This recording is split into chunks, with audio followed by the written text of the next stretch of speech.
বাড়ির মধ্যে বান্ডাল ভালো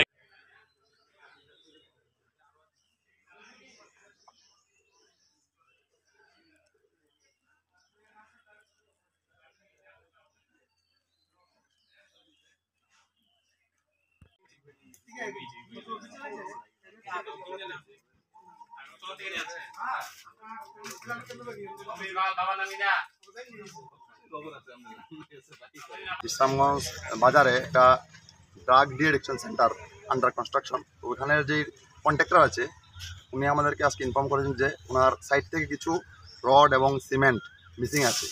তো আমরা জানার পরে জানতে পেরেছি যে মেলাঘর থানার অন্তর্গত পালপাড়াতে কোনো একটা জায়গায় যেগুলো রাখা আছে।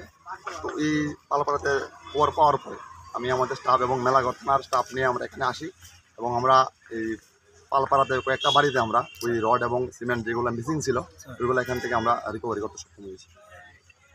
কত টাকার মানে সামগ্রী উদ্ধার এটা বলা যাচ্ছে না, কারণ এগুলো এখনো আন্ডার মানে কালেকশন। এগুলো নিয়ে তারা যখন ওই তাদের স্টক মিলাবে তখনই বোঝা যাবে যে কতটুকু মাল মিসিং হয়েছিল এবং কতটুকু মাল রিকভারি হয়েছে। কতটা বাড়ি থেকে উদ্ধার করা হয়েছে এখন পর্যন্ত 7টা জায়গা থেকে রিকভারি করা হয়েছে মানে রডগুলো। আর সিমেন্ট কিছু ছিল ওগুলো মানে গভর্নমেন্ট সাপ্লাই আর কি, নট ফর সেল এরকম লেখা আছে। মানে সেম যে কোম্পানির যে রডগুলো এগুলো কি মার্কেট মানে হয় না? না, ওদের যে গভর্নমেন্ট সাপ্লাই ওদের যে চালান আছে ওই চালানের সঙ্গে মানে তাদের বক্তব্য নেই যে আমরা এখনো ভেরিফাই করিনি। তাদের বক্তব্য নেই যে ওইগুলোই তাদের যে মিসিংগুলো মালগুলি এই মালগুলি এগুলো